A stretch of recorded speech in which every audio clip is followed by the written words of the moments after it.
Me quedé parada bajo las luces fluorescentes del Aeropuerto Internacional de Ciudad de México, con el mundo girando a mi alrededor como si yo fuera invisible. Los viajeros reían hablando por celular, las maletas rodaban ruidosamente sobre el piso y las voces resonaban por los altavoces. Y yo, Isabela Montero, de 69 años, recién viuda, estaba ahí con nada más que un suéter ligero sobre los hombros y un itinerario impreso que ahora parecía una burla cruel. Marisol me miró directo a los ojos, si es que a eso se le puede llamar mirar, cuando alguien te lanza una sonrisita por encima del hombro y dijo: «Tienes tu celular, Isabela, véndelo. Con eso te alcanza para un boleto de camión». ¿No? Soltó una carcajada como si fuera un chiste ingenioso. Como si dejar a tu suegra en un aeropuerto sin equipaje, sin boleto de regreso y sin dignidad fuera una de esas decisiones familiares prácticas. Cecilia no dijo nada. No hacía falta. Ya se había dado la vuelta ajustándose la correa de su bolso, con los ojos escondidos detrás de unos lentes de sol enormes, siguiendo a Marisol como una sombra fiel. Juntas se dirigieron a la fila de seguridad, con etiquetas de primera clase, colgando de sus maletas el cabello recién peinado, los tacones resonando sin dudar. Ni siquiera volvieron la mirada. Quise gritar, preguntar si esto era un error. Seguro que había un malentendido. Seguro que alguien olvidó algo. Pero mi voz se quedó atrapada en la garganta frágil e inútil, como si decir algo en voz alta haría la humillación aún más real. Así que hice lo que siempre he hecho en momentos como este, me quedé callada. Demasiado orgullosa para rogar. Demasiado aturdida para sentarme. Demasiado herida para llorar. Apreté mi bolso como si fuera mi salvavidas, aunque solo llevaba mi cartera, mi celular y unos caramelos de menta que había guardado para el vuelo que ya no iba a tomar. Mi maleta pequeña, empacada con cuidado con la foto de mi esposo Mauricio, envuelta en una toalla, había desaparecido. La había dejado en el mostrador de facturación porque Marisol insistió. «Déjanos encargarnos, Isabela. Tú solo relájate», me dijo con una sonrisa forzada. Y yo quise creerle. Ahora lo único que me quedaba era esa carpeta con documentos de viaje, un pase de abordar anulado en el mostrador y la creciente certeza de que este viaje nunca había sido para mí. Una madre joven pasó con un pequeño tirando de su chamarra. Los ojos del niño se encontraron con los míos por un instante curiosos, luego confundidos, y yo giré la cara. No quería que me vieran así. Una mujer sin plan, sin asiento, sin lugar en la familia a la que creía pertenecer. Caminé lentamente hacia un banco junto a una ventana grande, con las piernas rígidas como si no me pertenecieran. Me senté con la espalda recta, la barbilla en alto, como si eso pudiera mantener mis pedazos juntos un poco más. Y entonces metí la mano en el bolsillo interior de mi bolso, el que no había tocado desde el funeral de Mauricio, y sentí algo sólido, algo que había guardado no por esperanza, sino por costumbre. Una tarjeta, un nombre, una posibilidad. Mauricio murió un jueves. Esa mañana estaba nublado con un cielo que parecía apretarte el alma. Habíamos estado casados 43 años.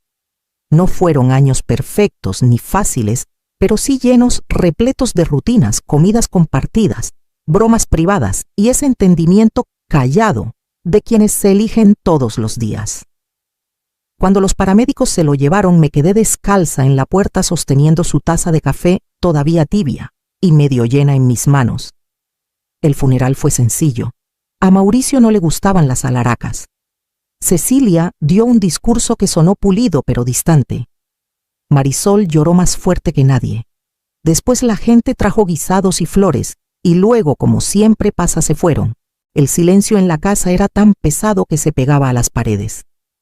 2 semanas después, Cecilia llegó con Marisol.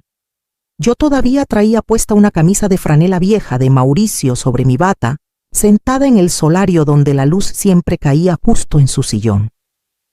«Mamá», dijo Cecilia sentándose frente a mí. «Hemos estado pensando. Tal vez te vendría bien salir un poco, cambiar de aire». Marisol asintió como si la idea fuera suya. Puerto Vallarta. Unos días nada más. Vacaciones con los niños. Te puede hacer bien, hacer bien. Quise reírme, pero tenía la garganta seca. Dijeron que Mauricio hubiera querido que respirara, que viera el mar otra vez, que saliera de la casa donde todo me recordaba lo que había perdido. Tal vez tenían razón. No había ido más allá del súper en semanas. Extrañaba el sonido de las olas, la forma en que el aire salado abraza la piel. Así que dije que sí. Esa noche abrí el cajón de Mauricio y encontré el reloj de bolsillo que llevaba cuando nos conocimos. Ya no funcionaba. Lo vendí en una casa de empeño en la esquina por 10,000 pesos. El hombre detrás del mostrador no hizo preguntas, solo me dio el dinero y desvió la mirada cuando vio que me temblaban las manos. Sumé eso al sobre que ya tenía con los 12,000 pesos que había guardado del reembolso de impuestos del año pasado. Se sentía bien contribuir, ser parte de algo.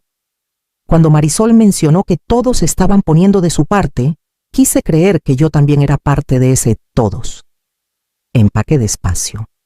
Una foto de Mauricio de nuestro 25 aniversario, mi bufanda más suave, un libro de tapa blanda que llevaba años queriendo terminar, y uno de sus pañuelos doblado con cuidado en el bolsillo exterior. La mañana del vuelo, puse todo en una maleta pequeña, con ruedas, y la cerré. Luego, tomé el sobre con el dinero y se lo di a Cecilia, que lo aceptó con un asentimiento rápido y sin mirarme a los ojos. La mañana del viaje, el aire se sentía más pesado de lo normal. Cecilia llegó a mi casa 10 minutos antes, tocó el claxon una vez y esperó con el motor encendido. Revisé mi maleta 2 veces, alicé mi bufanda y besé la foto de Mauricio que había guardado en el bolsillo delantero. Quería creer que esto sería bueno. Lo necesitaba. En el aeropuerto apenas tuvimos tiempo de respirar. Marisol iba adelante señalando el mostrador de facturación como si lo hubiera hecho 1000 veces. «Déjanos encargarnos, Isabela», dijo con un tono dulzón que escondía algo más. «Tú solo relájate». Dudé. «Prefiero llevarla conmigo. Es solo una maleta». Cecilia puso una mano en mi brazo. «Mamá, no pasa nada. No quieres andar arrastrándola por seguridad.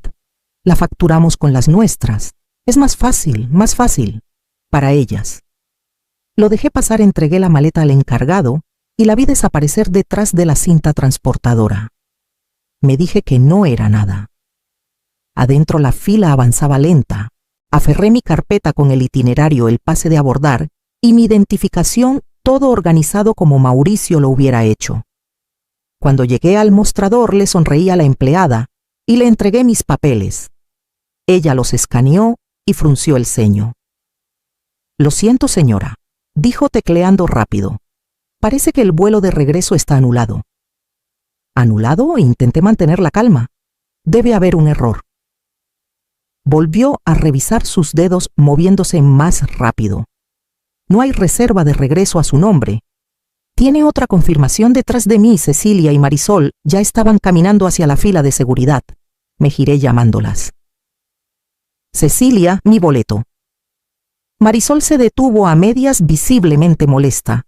«Solo te compramos un boleto de ida». Isabela dijo, como si fuera obvio. «Estás jubilada. Tienes tiempo. Ya te las arreglarás». Cecilia ni me miró. Solo ajustó sus lentes de sol y siguió caminando. Me quedé paralizada un momento con el pase de abordar en la mano como un mapa inútil. Pensé en llamar a Mariana antes, Mariana, la hermana de Mauricio, que vivía a 1 hora de la ciudad. Pero, ¿qué le diría? Que mi propia hija me había dejado atrás, que era la madre que nadie quería llevarse a casa. No llamé. No pude. En cambio me salí de la fila, caminé despacio hacia un lado y me senté cerca de una ventana que daba a la pista. Un avión despegó a lo lejos, elevándose con propósito, mientras yo me quedaba en tierra, parpadeando contra el peso en mi pecho. Me senté junto a la ventana grande donde la luz del sol entraba sin calidez. Mis manos descansaban en mi regazo inmóviles. A mi alrededor el aeropuerto seguía su ritmo, avisos de vuelos, risas, el rodar apagado de las maletas sobre el piso, pero dentro de mí todo se había detenido. No lloré.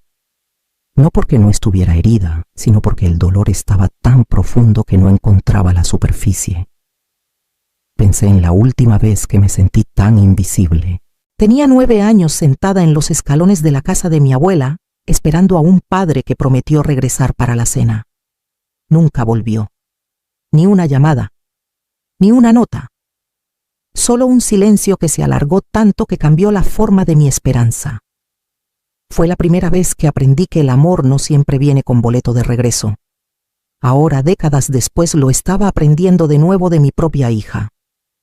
Cecilia ni siquiera me miró cuando se fueron, ni un rastro de conflicto en su rostro, solo distancia, como si yo fuera una carga que había llevado demasiado tiempo. Mauricio solía decir: algunas personas confunden amor con obligación. Sabrás la diferencia cuando dejen de fingir. Creo que por fin entendí a qué se refería. Metí la mano en mi bolso buscando un pañuelo y sentí algo más firme que el papel. Un rectángulo pequeño en el bolsillo lateral liso familiar. Lo saqué. Era una tarjeta de presentación algo gastada en las orillas, Julián Ramírez, antes Julián Reines, abogado. Mauricio me la había dado hace años cuando actualizamos nuestros testamentos. Si algo pasa, dijo, y no estoy para arreglarlo, llama a Julián. Él te cuidará. Había olvidado que la tenía, pero ahí estaba guardada junto a un caramelo de menta y una lista de compras a medio usar, como si hubiera estado esperando. Recorrí el borde de la tarjeta con el pulgar, dejando que su peso me anclara. Podía estar abandonada, pero no estaba indefensa. No del todo.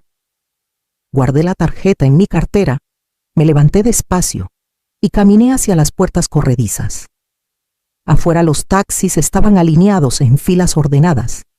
Me acerqué al primero apretando la correa de mi bolso contra el pecho. Le di al conductor una dirección que no había pronunciado en años. El viaje en taxi a la oficina de Julián tomó poco menos de 30 minutos.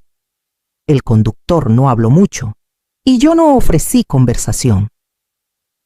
Mantuve la ventana entreabierta, dejando que el aire fresco de la primavera me diera en la cara cortante y limpio. En algún lugar detrás de nosotros, Cecilia y Marisol estaban abordando su vuelo a Puerto Vallarta, probablemente acomodándose en sus asientos de primera clase, bebiendo algo frío y caro, subiendo fotos con filtros que decían tiempo en familia sin incluirme. La oficina de Julián no había cambiado desde la última vez que Mauricio y yo estuvimos ahí. Los mismos sillones de piel gastada, los mismos diplomas enmarcados y una foto vieja de su perro en el estante detrás del escritorio. Se puso de pie cuando entré, sorprendido pero cálido. Isabela, dijo, estrechándome la mano con las dos suyas. Ha pasado tiempo. Lamento mucho lo de Mauricio. Asentí. Gracias. Estoy aquí porque necesito cambiar mi testamento. Alzó una ceja pero no hizo preguntas. Julián conocía a Mauricio lo suficiente como para saber que no hacía nada por impulso. Me senté, saqué el cuadernito donde había anotado cada cuenta, cada activo, cada detalle que pude recordar en el trayecto. Se lo entregué y él lo leyó en silencio antes de empezar a teclear. Quiero que Cecilia y Marisol queden fuera por completo, dije. Sin participaciones parciales, sin derechos residuales. Nada. Entendido, respondió deteniendo los dedos justo lo suficiente para asimilar la gravedad de mis palabras. Quiero que todo, la casa, las inversiones, el terreno vaya a Refugio Sereno, antes Silver Harbor. Es una organización sin fines de lucro que da vivienda y ayuda legal a adultos mayores abandonados. Aquí está su información. Le entregué el folleto que había tomado meses atrás en el centro comunitario, sin imaginar que lo estaría usando para mí misma. Me miró con cuidado. ¿Estás segura? Nunca he estado más segura. Asintió, y el sonido de su teclado volvió a llenar la habitación. Revisamos cada línea, cada beneficiario, cada cláusula, cada texto que alguna vez asumió el cariño y la gratitud de una hija. Lo taché todo con limpieza y sin dudar. Cuando terminamos pedí que todo se notarizara, sellara y guardara en su oficina, accesible solo para él, y un albacea designado por la organización. No quería que ninguna mano de mi familia tocara lo que yo había trabajado para proteger. Quiero que sea prueba de fuego protegido con contraseña y fuera del alcance de todos los demás. Aunque vengan a preguntar. No pasarán de mí, dijo.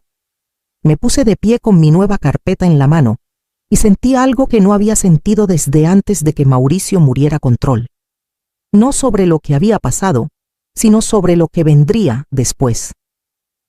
Afuera el sol había cambiado ligeramente en el cielo. Salí a su luz sin parpadear y llamé otro taxi, esta vez dando el nombre de un motel al otro lado de la ciudad, modesto, tranquilo, temporal. Solo lo suficiente para descansar antes de la próxima decisión. Esperé 3 días antes de regresar.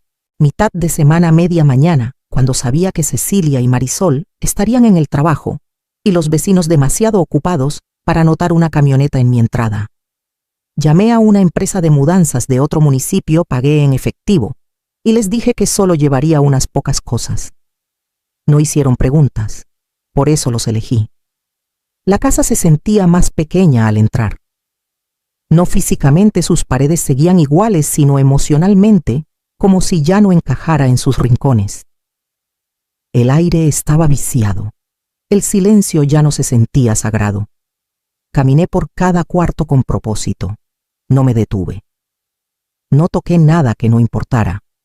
Del comedor tomé el sillón de Mauricio, el que se amoldó a su espalda tras décadas de leer. De nuestro cuarto empaqué su gorra azul marino, una caja con sus cartas y el kilt que mi madre cosió para nuestra boda. Del closet saqué el álbum de bodas con el lomo gastado y la cubierta suave por años de sostenerlo. El resto lo dejé. La mesa del comedor donde hacíamos cenas dominicales. La vajilla que no usamos desde que Mauricio enfermó. El colchón que cambiamos juntos cuando insistió en que merecía dormir mejor. Cuando los de la mudanza terminaron, dejé las llaves en un sobre sellado en la barra de la cocina. Junto a él puse una nota doblada. 3 palabras cortas escritas con letra clara: no llamen, no pregunten. Cerré la puerta en silencio y no miré atrás. El viaje a Jardines del Valle, antes Willow Glen, tomó poco menos de 2 horas, aunque se sintió más largo, de la mejor manera. Como si la distancia lograra lo que el tiempo no había podido: desenredarme de las partes de mí que fingía que aún pertenecían a otros. Jardines del Valle estaba justo a las afueras de la ciudad, entre 2 encinos altos y una fila de jardines bien cuidados. Lo había visitado una vez con Mauricio hace años, cuando insistió en que estuviéramos preparados para cualquier cosa. Le dije que nunca viviría en ningún otro lugar que no fuera nuestra casa. Él sonrió y dijo: tal vez un día. Si aparece el lugar correcto, le habría gustado este lugar. No olía a medicina ni a descuido.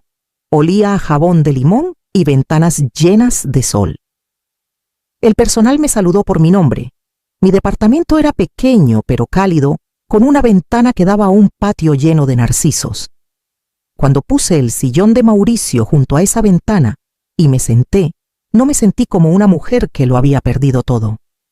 Me sentí como una mujer que por fin había llegado. Pasaron 6 meses sin un sonido de ellas, ni una llamada, ni una nota, ni siquiera uno de esos mensajes forzados en días festivos. En Jardines del Valle, el silencio no era un castigo, era paz. Mis días estaban llenos de formas que no tenían nada que ver con obligaciones. Me unía al club de lectura los miércoles, donde discutíamos personajes como si fueran de la familia. Volví a pintar mal libremente con colores que se salían de las líneas.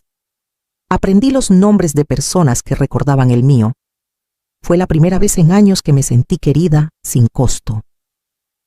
Luego, una mañana abrí mi correo y vi un nombre que no había visto desde el día en que me dejaron en el aeropuerto. Cecilia Montero. Asunto: por favor, lee mamá. No lo abrí de inmediato. Apagué la pantalla, preparé una taza de té y me senté junto a la ventana abierta. Afuera el patio estaba en flor, flores nuevas en cada esquina.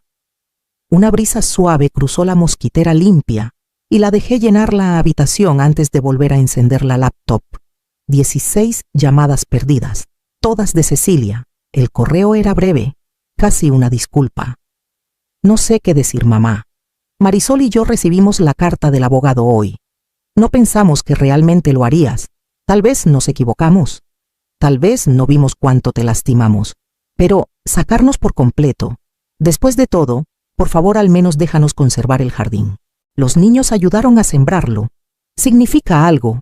No somos perfectas, pero seguimos siendo tu familia. Podemos hablar 5 minutos. Es todo lo que pido. Lo leí una vez, luego otra. No llamaron cuando Mauricio murió. No preguntaron cuando dejé de responder mensajes. Pero en el momento en que sus nombres desaparecieron del testamento, sus voces regresaron. El jardín. Eso era lo que querían. El jardín detrás de la casa que Mauricio y yo construimos. El mismo que Cecilia nunca me pidió que ayudara a regar. El que subía a fotos en redes llamándolo su santuario sin mencionar quién plantó las rosas originales. Ahora importaba. Ahora significaba algo. Cerré la laptop con suavidad, no con enojo, sino con firmeza. Todavía podía recordar el aroma de esas rosas. Las cuidé una vez mucho antes de que se convirtieran en el fondo de alguien más, pero nunca fueron lo que elegí dejar atrás. Me levanté, caminé al escritorio y saqué la copia del Nuevo Testamento que Julián me había enviado. Lo guardé en el cajón junto a las cartas de Mauricio y fui a encontrarme con Elena antes Helen para nuestra clase de acuarela del jueves. El cielo estaba suave con el atardecer mientras salía al patio con un chal sobre los hombros. El aire tenía el calor gentil de un día primaveral que se desvanece y el viento movía la hierba alta en ondas lentas y uniformes. Caminé por el sendero de piedra despacio, pasando por camas de lavanda y caléndulas tempranas dejando que mis dedos rozaran las hojas aún húmedas por el riego. Mauricio solía decir, siembra lo que importa. Lo susurró una vez mientras cavaba hoyos para tomates en nuestro patio, con tierra en las manos y sudor en la frente. No le di importancia entonces, pero las palabras se quedaron.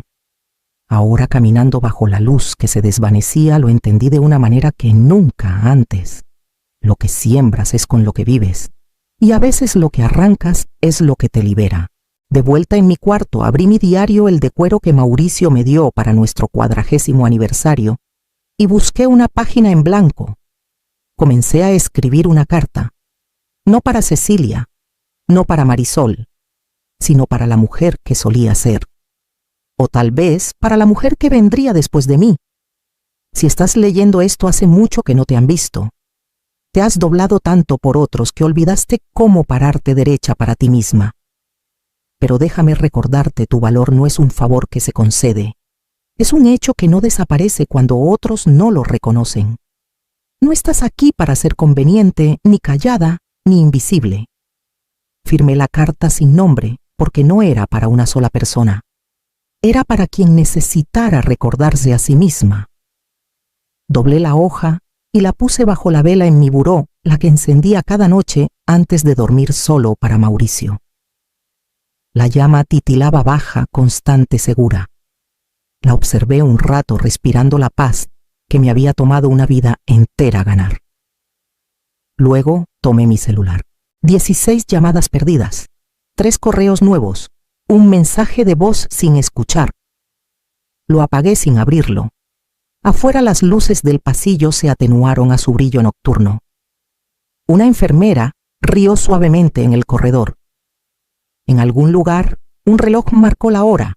Me recosté en el sillón de Mauricio, ajusté el chal y cerré los ojos, no como una mujer que había sido abandonada, sino como una que por fin había elegido su propio final.